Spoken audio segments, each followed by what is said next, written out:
I don't use plastic straws.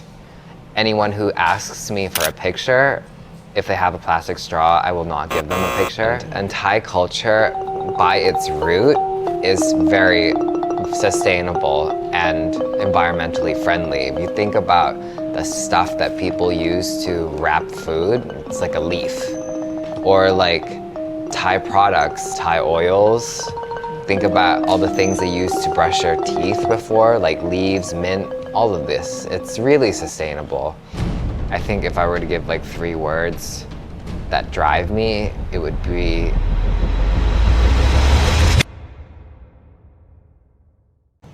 Hi everyone, สวัสดีค่ะ We're the Source of Success channel. Welcome back to our channel, and today we're beyond honored to be joined by PSI Scott. Yay! Thank you so much, PSI. สวัสดีครับ for joining us today. So before we get started, please allow us to briefly introduce ourselves.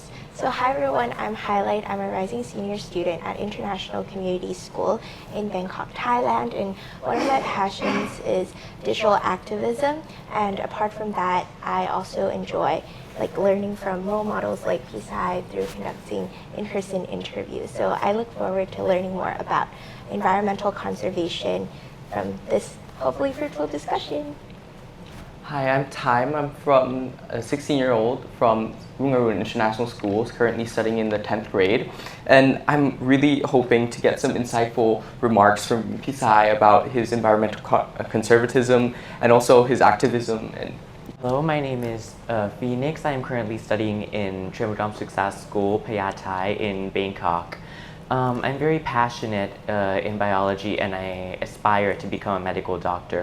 I hope to get a few insightful thoughts and remarks from PSI today through this interview.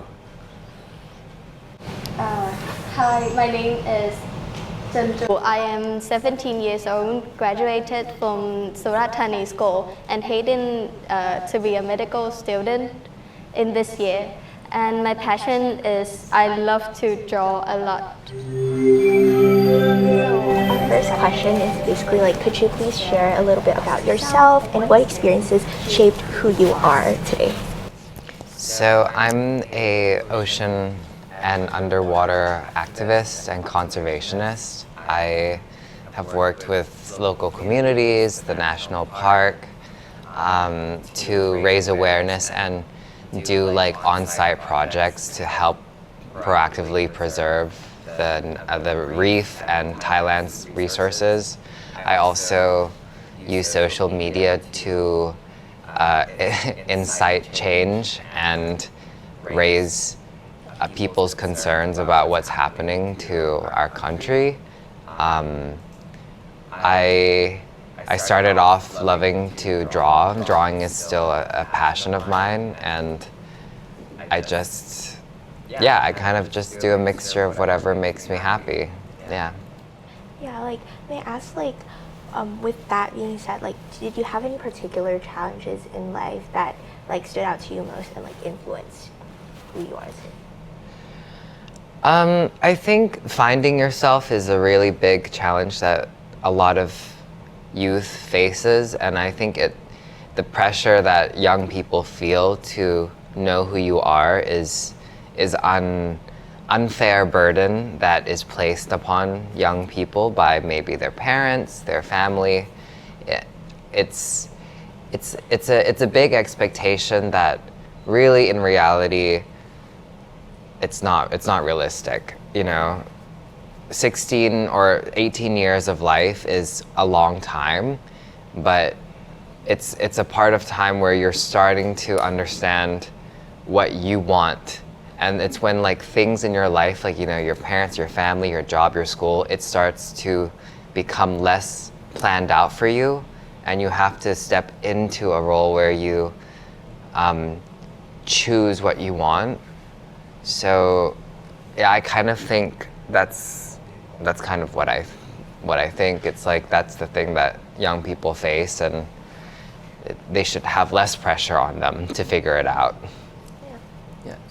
And how have your like early life experiences, like or studying abroad, or like facing your own personal challenges, influence your approach to like making a difference? So when I was studying in Thailand, I felt that one thing that's good about certain schools is that they force you to be proactive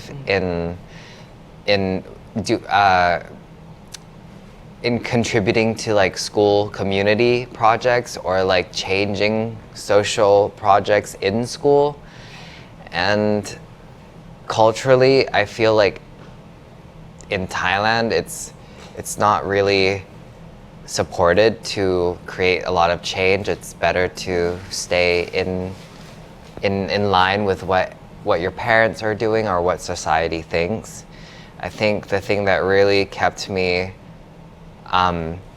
active in my mind and constantly like intellectually challenging myself is being in America, because I went to America to learn. I chose America instead of the United Kingdom because of the mindset. You know, I think it's the independence, it's the hardworking mindset, it's kind of like the American dream mindset, and the cultural idea of like asking questions, questioning authority. This is something that really kept me intellectually passionate and exercising my brain. So yeah. So, I'm quite curious about your blend for love for art and pop culture. Like, I've heard that you really love Britney Spears. Yeah. Yeah, have you blended any of that with your advocacy work, and can you please work your way with us through how you do so? Yeah, I think it definitely bleeds into it, because enjoying pop culture means that you're a regular human being. You know, it means that you understand and you have an idea of what people like. If you want to create change and you want to influence people, if you don't understand how other people feel or be honest with what you like, it means that you don't understand people and that you won't really make a huge impact, because that's why I've always felt like I was strong and different, because I was different. Because I felt like a lot of people in conservation that I had seen had to be a certain way. And nobody is like, you know, the classic image of a conservationist. Like, most people in the world are people who live in cities now. That image it creates an even larger gap between the issue that the environment is facing and the large amount of people that we need to care, we need to make them care, right? So liking, you know, Britney Spears, liking movies, liking pop culture.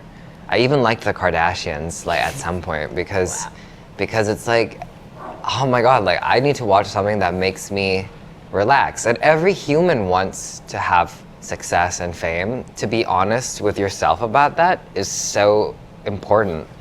And I don't know particularly, because like I believe where I am now today is a blend of many things that I've done. But I do know that when I edit my videos or when I choose to do things, I only choose to do it because I like it. And knowing what you like comes from being honest with yourself from the get-go about all the things you like. Yeah. And does that answer your question? Yeah, it kind of does. So being into pop culture makes it feel like everyone feels a little more relatable. You feel relatable to everyone else, meaning...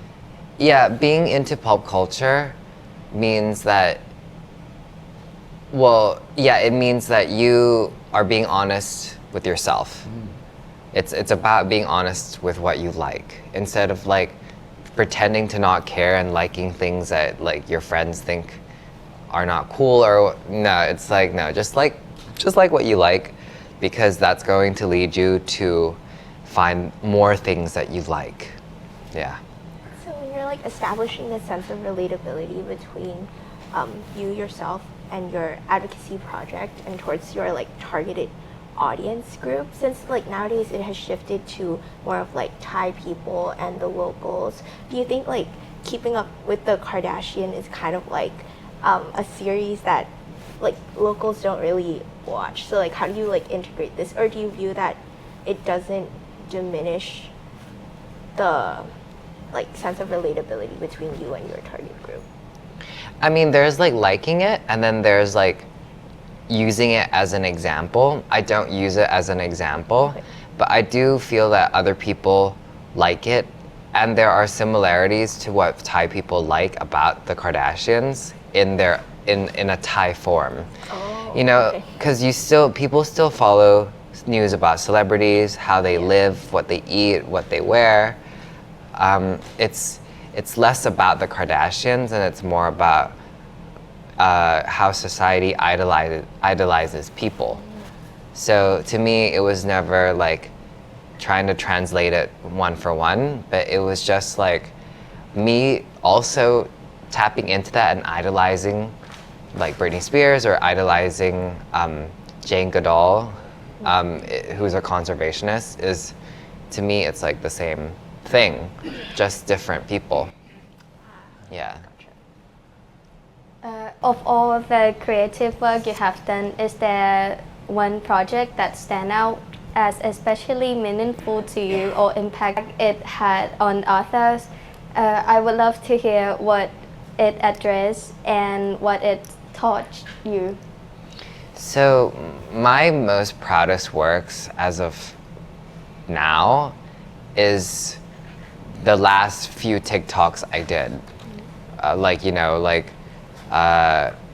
Confronting tourists, confronting boat people who throw anchors onto the reef, because it was the point of my work where like I no longer cared about how to make art or how to I stopped caring about the art of it, and I started caring about I needed to say this, because if I didn't say it, something really bad was going to keep happening. And I had this plan that like I had to make these videos, and I had to release them in a way that was going to blow up the national park, because I needed them to have accountability. And so it's an art form, but I didn't think of it like that. Actually, no, I wouldn't even say it's art. It was just like I used the skills I had learned from making art to put it to use, to create change.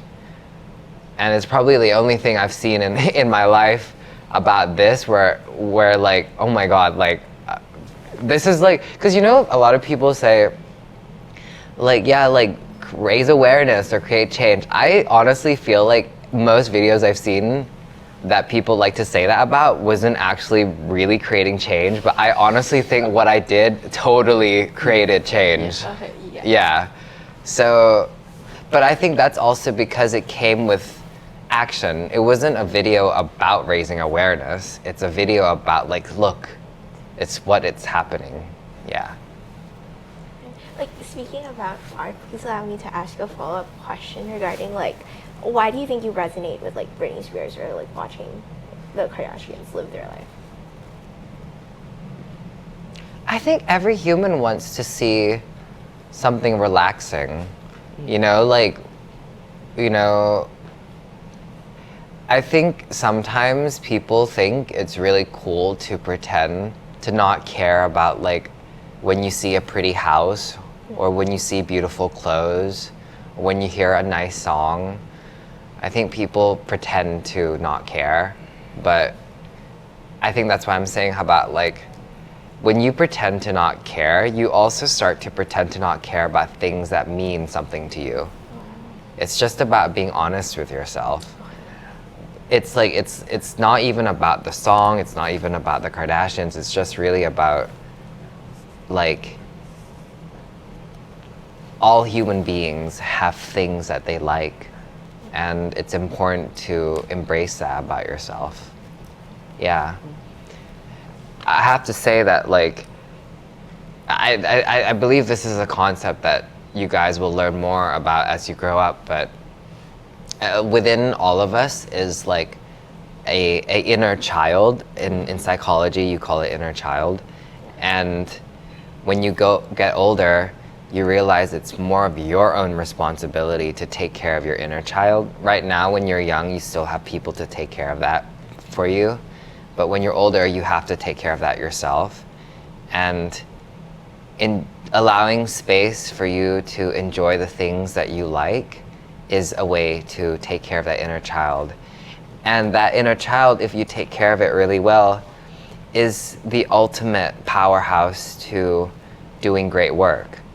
You know, that's what drives people to create change, to be passionate, to create art. So it's really important to take care of that.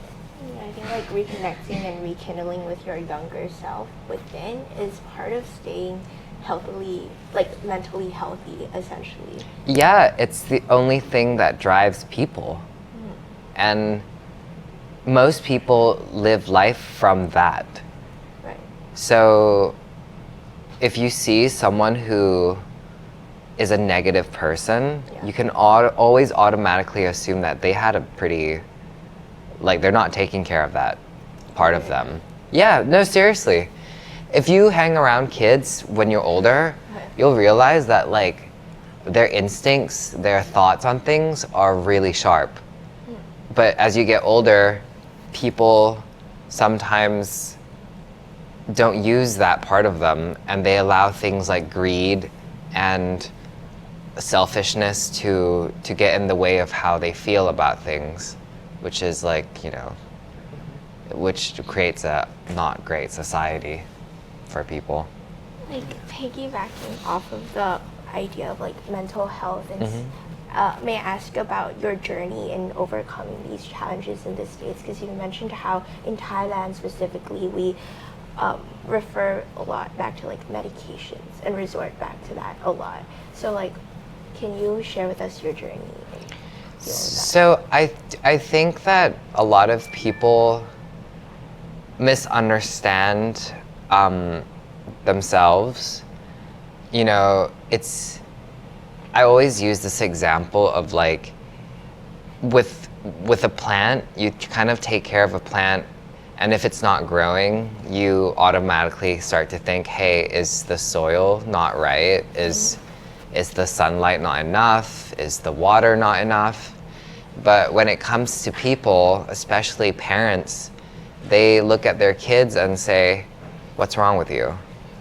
Which, if we look at plants in such an empathetic way, why do we look at children in a way that's like we're blaming them for things that you're responsible for? So I have been tried and tested and proven that it's not about, like, kids don't have problems. Okay. It's the environment around them that creates stress, creates emotional conflict, and they don't need medication to get out of it. Taking medication, drugs, anything, it makes the problem worse because you're never confronting it. And that's why I bring back the thing about having an inner child, is that stress and emotional conflict comes from your inner child feeling like someone is hurting you. And the best thing to do is to remove the things that are hurting that inner child. Some people might have it easy, and you know, you can just tell your parents if your parents are a safe zone, but if your parents are the ones who are creating that emotional pain for you, then that's your calling to have to be brave and stand up and create that safety for yourself. There is no like that's the way. So yeah. I think drugs can play a role in obfuscating the root cause of a problem. Yeah, because drugs are a distraction. I knew a lot of people. I don't have a lot of friends that are into drugs because I never chose to surround myself with that. Yeah. I also think weed is a drug, so like I'm very strict on that too. So I don't have friends who use drugs, but I've seen a lot of people from school who did do drugs, all kinds of drugs, and they're still the same. And I'm like, well, that's just kind of like lame, to be honest. It's not really cool. And why choose to be unhappy when you can have such a fulfilling life? There's so much to do out there. There's so many people to help. And there's so much more rewarding experiences when you just love yourself. Drugs are like super cheap. Like, you know, like it's probably the most awful way you can spend your life. You need to fix from the foundation, not Yes. just using the drug. Because even though you use the drug, you need to fix the problem in the reality. Yes, because the drug is not going to make the problem go away. Yes. It makes you numb, but It just control your emotion. yeah, but if you choose to be numb and not feel the pain, like, that's not living. No, but it's true. That's not life, and that's not. I mean, I was gonna say a really good word. Can you repeat that question again? Like, it's gonna help me like get the word out. When the people have the problems and then it's break down their emotion or their mental health, they need to fix from the foundation first, like they need to see what is really the problems that make them feel bad, like feel in that way. And they need to understand the reality, because the drug is not really that help. They just help to control your emotion, and it's not really fix the real problems that you commit in the real life. Yeah. So to that, I would say, like, don't let the fear of who you can become or what you can achieve stand in the way of what you need to do. Because drugs is just a way to not live at all. Yeah, it's a coward's tool. Like, with regards to social issues, maybe ask, what social issues are you currently passionate about, and why do you think it's not getting enough attention? Or if you disagree and you think it's already getting enough attention. I think all the social issues, Okay. but mostly the ones that I care about are lack of empathy is a huge social issue.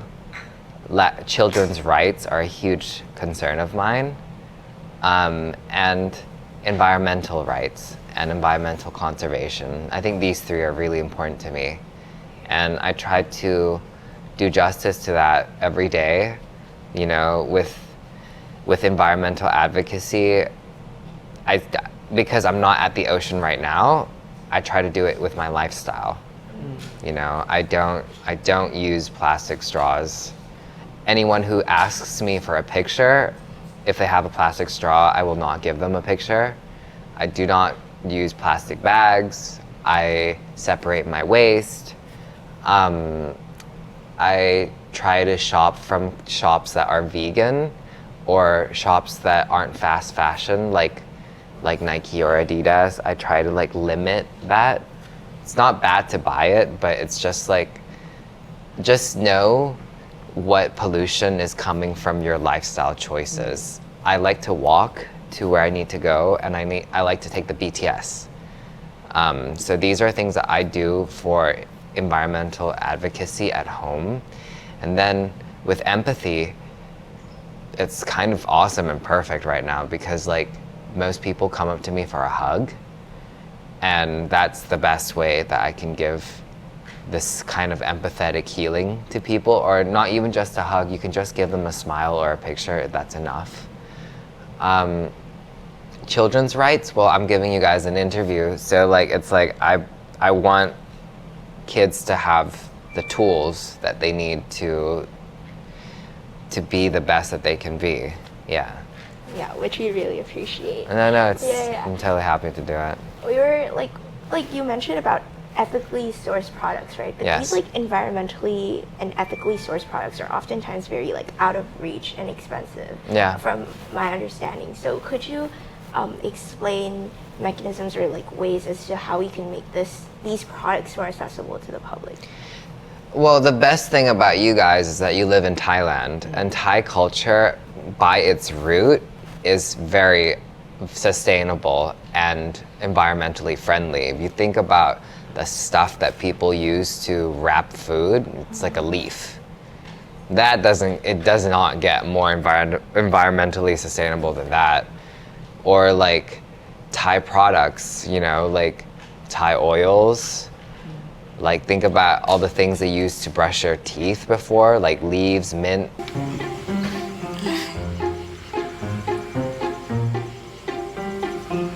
All of this, it's really sustainable. So if you want to find like ethical and sustainable products, there are Thai companies that give you this. If you want to buy, and I think this is a good point, because the things that are expensive and are like more, they claim to be like, well, they're more like ethically sourced, they're marketed like that, and it's usually by Western companies. So of course they're going to be more expensive, but you don't need to go, you know, and support Western companies to be sustainable. You can just do the Thai ones if that is more approachable and attainable. Yeah. And like, how do you decide which issues you want to address, and like, how do you go about tackling them? In what way? So like, as like environmental issues, for example, like tourism or tourism impact, or like animal rights, right? Like, how would you decide which steps to take towards like solving that problem? So what I like to do is, when I have a curiosity or a concern about a issue, I need to learn all I need to know about it. And not by reading, by going and doing it. It's the best way that I learn. So like with the national park, I'm not gonna read about how their lives are. I'm gonna go be one. I'm gonna go be a ranger. I'm gonna go talk to the foreigners, you know, see the boats do the damage, and see what I do in the moment. That's the best way you learn. And it gives you confidence to talk about these issues. And then once you are in there, you'll figure out what you need to do next. Yeah. That's pretty interesting. And how do you prioritize, like at this moment I want to go down to the beach or like be a ranger? Is it like more of a spur of the moment, or do you like plan these steps like, and then after this I would like to go tackle another issue? Yeah, you feel it in your gut. You only do things that excite you. Yeah. And if you start feeling like it's like a chore, then I'm not gonna do it. Like, this is why I say it's important to take care of yourself and live a balanced life, because I choose my work when I feel ready. And that's how, because advocacy is a sacrifice, like it takes a lot of sacrifice. Yeah. So only do it if it feels like it's the right time and it feels like you're up to the challenge. Yeah. Do you have any like quantitative metrics that you use to measure the impact, or is it more of like if you feel like you can sense it? Because I think you've mentioned in the past how you can feel if someone has been impacted by your work. I mean, yeah, I guess if you can find quantitative things, definitely now I can say that, because like you can just like look at the views and like the amount of press I get from what I do, but I never ever measured it by that, ever. Even in the beginning, I just felt like if it's leading me to be a better version of myself each time I do it, it's the best thing for me. That's all I cared about. And it's not good for yourself to measure your life into numbers. That's how you become, well, a slave to to a system. So, and people, like I think like what like we talked about earlier is people don't care about numbers or facts or figures. People only respond to feelings. So if you just be honest to your feelings, to what makes you feel like strong, you just do that.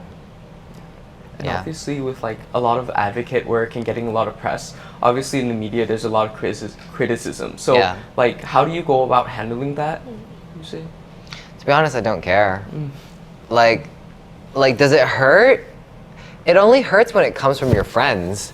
I think this is the overall message I'm trying to say, is that like it's really just about like everything's big scale, but it's just about like how it is on the small scale. Like it's mostly the way your friends look at you, or if people you thought your friends say something negative about you. That's the only thing that hurts.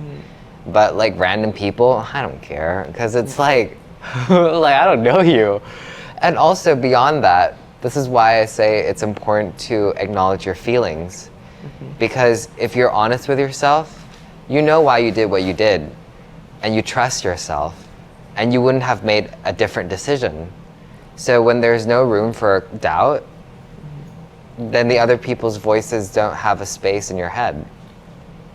So like without room for doubt, you would say like there's no regrets in any actions? No, I would do it all again. Exactly the way I did it, if not more. No, I think that the way I did it was perfect already, actually. Your confidence is actually very empowering, because you like don't look back into the past, rather stay in the present and like move forward and take the past. It's like inspiration. Well, when you're honest with yourself, and when you're honest with yourself, you don't feel regret. There's nothing to be regretful about. True. You did everything that you wanted to do. Like speaking of your journey in the digital activism sphere, I'd like to ask about your thoughts on the overconsumption of media and how it brings a lot of negativity to our society, and how it could eventually lead to like desensitization, because to a point where at a point where you consume so much media that you acknowledge that the problem exists, but you can't do anything about it. You just feel like you see it every day and it's no longer a problem. So what are your thoughts on media overconsumption and desensitization? Can you clarify? Like, because it's like a huge, there's many aspects to answer. Right. Like, do you think that like pushing an issue online creates media desensitization? Can you ask that again? Yeah. Like, I feel like if you talk a lot about an issue, right? Like, for instance, there's this ongoing war, and when you always go online, you see war, and then you just feel like it's like, I can't do anything about it, so. Right, okay. Okay, now I understand. Well, Sorry, no, it's not your fault. So, but that's why I'm saying, like, I don't talk, I do. And everything I post is something about what I've done. So I'm not in that whirlpool of saying things and not pushing it forward, because everything I'm saying and showing is something I've already been doing or am doing or done. Okay. So I don't feel that like media desensitization thing going on, and I don't consume it either. When I see it in the news about like certain issues, I don't follow things that. It's because I love taking action, right? I can normally tell when an article is being written to create just feelings with nothing actually tangible or nothing action driven in there. So no, not really into that thing.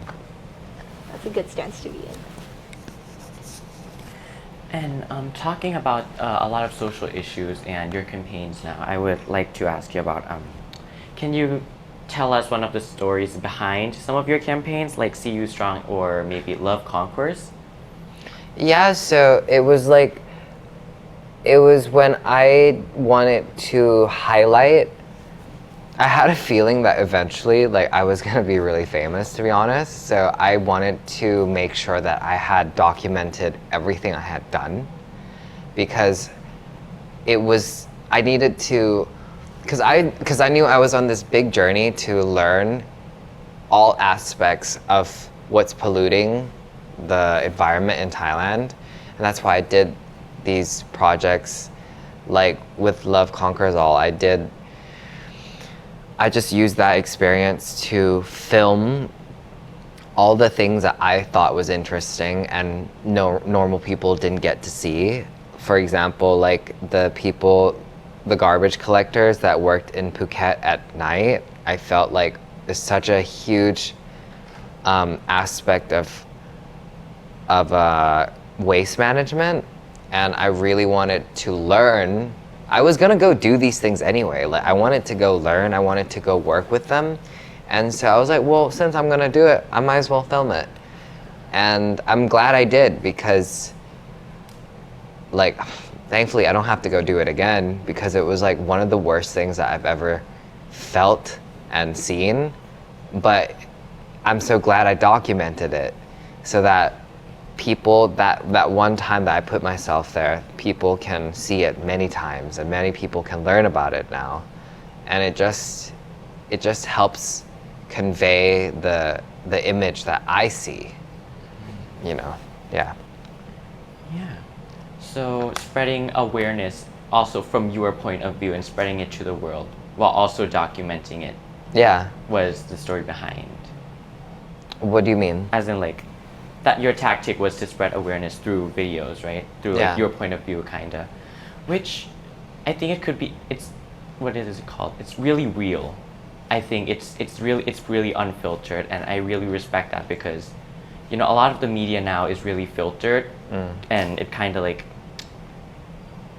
the For You page, the algorithms, you know, it only pops up like stuff that's filtered and made for you. Right. Right, but by spreading awareness from your point of view without filtering like all of the uglies of it, can really show a lot of people that are viewing your videos and documents like the full picture of what's really happening.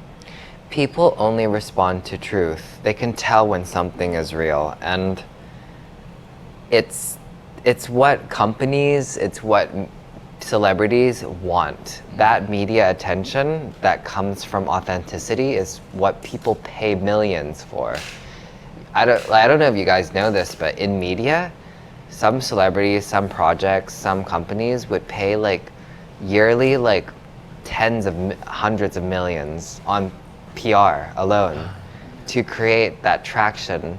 But if you think about things that actually interest you when you open your phone, it's always going to be something real, and that's something that can't be bought. So that's the value. That's the value of doing something that's authentic and honest to yourself. Yeah. You said that, you mentioned how you in the past felt like you were going to be famous one day. Where did this like gut feeling come from? Or do you think you manifested this era of your life? Yeah, I think I totally manifested it. Yeah. I also think you are also honest with what you like, and you set a goal to go towards it. Like I said, it's like I don't know, Star Wars had a pretty good quote about it. Star Wars had a quote where it said, confronting fear is like the destiny of a Jedi, which is such a good quote, because it's like, things might look scary, but you are more capable. If you can dream it, you can do it. I think that's an even better quote, yeah. Very concise. Yeah, okay. Yeah, so truthfulness, authenticity, and honesty are like... Honesty, yeah. And I would say it's important, for me, definitely, I could not mention it, is, well, kindness. Kindness is like something that people use as like an adjective, but for me it's like almost like a noun, because it's like, it's just as important as wisdom and bravery. I think kindness means that you stand for something better. So I think if I were to give like 3 words that drive me, it would be bravery, wisdom, and kindness. It's like the most three important things I feel. Wise enough kids with wisdom. Okay. What has been the most challenging moment in your advocacy work so far, such as the children's rights and the environment under the sea, as you had mentioned, and how did you push through it? I would give like the most recent example as an example because it's really fresh in my mind. It was when I decided to release those recent videos as a national park ranger on my work and resign at the same time. I think that required, to me, it didn't feel like it required anything, but it's bravery. There were moments where I felt scared because I was like, I've not known a life of not being a park ranger before. And I love my job, I love my work friends, but what I stand for and what I believe in is no longer being respected. And speaking of the inner child, I made that choice to respect how I felt about it, what I needed to do about it. I didn't care anymore about my boss, how he felt about it, because I lead with wisdom, kindness, and bravery. I knew that my heart was in the right place, and I knew that anything that was going against it was not right. So that was just like, I think that was the start of it. But what followed was where I actually got to be brave, because what happened was I exploded in the media. And I had thought that it might happen, but the way that it happened and the scale of it was, no one can anticipate that. And when you become famous, your life changes like overnight. Like you go from nobody really knowing who you are on the street. Well, they might know me because I'm cute looking, right? They might they're like, oh, this guy's cute. But then then people start looking at you in a different way where they're like, oh, he's that guy who fought the national park. And all of a sudden you become someone who has a responsibility to the public, and they recognize you for that. And that means that when you go outside, when you go and talk to people, you mean something. And it's such a big responsibility I think no one talks about, but I'm going on a tangent here. But well, what happened after I did those videos was I was granted many opportunities to go to the press. And that whole 2 weeks, even now, I was in every TV show, every news media, anything, everything. I answered it all by myself, and I used that opportunity to speak about what I saw. This is the thing. The best thing about what I did was because I did everything with my own hands, with your own hard work. You didn't have to be afraid of what people were going to ask, because you did everything authentically to how you felt, how you did, all the time. So I had my own back there. And when I was on those interviews, I didn't realize it, but what was actually happening was I was going up against the national park in the media. And they were also sending things out to the media, buying media to say things about me, which is what the media wanted me to answer to when I was on those shows. But this is why I say that, and have the confidence to say that people care about the truth, and they can tell that when something's true, because people in the public decided really quickly how they felt about all of it, which was, it came down to my work, when you're honest with yourself. I love that we started with authenticity and liking what you like, because when you're honest with yourself, people can tell. and then it makes them trust what you do. So would you say like your resignation made like a bigger impact than your work at the national park? Yes. And do you, It made all of it worth it. Wow. Like I was afraid that I was like, I'm not gonna get to go do the work that I love in the ocean anymore. Like, I don't know what I'm gonna feel like. That one door closed and a whole nother life just like moved in. Yeah.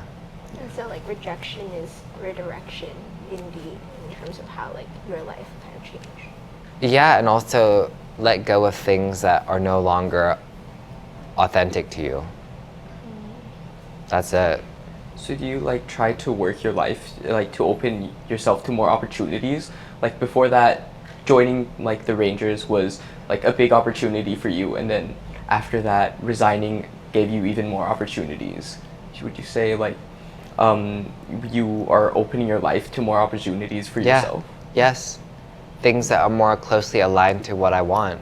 Being a ranger was what I love, but there's also other parts of my life that I also love and miss, like, you know, living in a city or talking to people and not like having to alarm tourists, you know, like when you are honest, you have to seek out the opportunities you want to, and when it comes, grab it. Yeah, so at some point you felt that being that park ranger and standing for those isn't representing who you truly are, and at the end of the day you just want to be the best version of yourself that represent your true self. Yeah, it was a part of me at that time. Yeah. And when I felt ready that I'm ready to move on, I moved on. Yeah. Like you're going through different metamorphoses. Like you're going through metamorphosis, like Yeah. with different stages in life. Like I wanted to ask, like you mentioned in a reel, how you acknowledge the problem of like nepotism and these leaders within councils being humans. They would like assist their friends, right? I would like to ask, how do you think we could alleviate the problem of nepotism and maybe lead more towards meritocratic system? Well, I have to say that I wasn't talking about nepotism in that video. I was talking about how we have a habit of placing too much trust in people in a certain role to do things that we think that they should be doing, and we forget to, like, you know, park rangers and stuff, we think that they're like heroes, and they are, but some people in that system are not. And they're just regular people who are married to tour operators. They use their positions to make more money, to take advantage of the environment. So that's what I was trying to remind people of in that video, where it's like, they're just regular people. So it's more about like, if you feel it, you see it, you want to do something about it, don't wait for someone else to come and do it. If you feel strongly about something, it's because you're meant to do it. And do you think like regular people, like you don't have to be in these positions at Rangers to make an impact? Like you can just be an everyday person and you don't need a job to actually like fulfill who you are, but instead just like try to do your best in the world. Yeah, I mean, I would still say that like, I did all the things I did as a regular person. Like, I just got my official title like in a year ago. But before that, I was doing it as a regular person. So yeah, anyone can do it. And like you don't have to put your trust in these like authority figures, but rather like put trust in yourself and make your own decisions based on your experiences, I guess. Yeah, don't let anyone tell you what's right. Yeah. Because you already know. When you trust someone else to tell you what's right, that's when they take advantage of you. That's how you get, you know, dictatorship. And like being from Thailand, going abroad and coming back, do you think that changed your perspective on Thailand, like before you went there and then after you came back? Do you think your perspective changed, having like gained the perspective of a foreigner or like someone from like, you know, achieving the American dream and coming back, in that having that mindset change your perspective? Yes, because you realize how there is no place like home, and that there are many problems facing home, and that you can make a life that you want abroad, but you can also have it in Thailand. I think a lot of people, my peers, feel like, oh, I can only live a certain kind of life in abroad because of like this feeling of liberation or independence. No, you can have it here. You just have to confront your family. You know, like, I think most people feel that restriction because when they live in Thailand, they're restricted by their family. Mm-hmm. But that independence that you want is not down to a place, it's about how you respect yourself. Yeah. And besides that, you also realize that, Thailand is a special place, the environment is beautiful, it's good to come back and protect it. Because no matter how long you live in America, in the UK, that's not your home. Yeah. As long as you want to lie, as much as you want to lie to yourself and be like, hey, like, I fit in here, nah, you don't. Yeah. It's not where you grew up. Like if you were to be in a position, like leadership position, what policies would you like to prioritize? Like I've heard in past interviews how you would like to increase like funding for Yes, increase the wages of the park rangers and the people that are at the front line, because like I said, like if they're not being taken care of, we cannot expect them to take care of things for us. Simple. People only do things if they're happy. I think you get bad labor when you force people to do things. So if you make it feel like it's a choice for them, that they want to do it, then yeah, that's what you should do. And that's why I think they should have better wages, healthcare, proper housing, security in life is what they need. And then we can talk about, actual conservation related policies.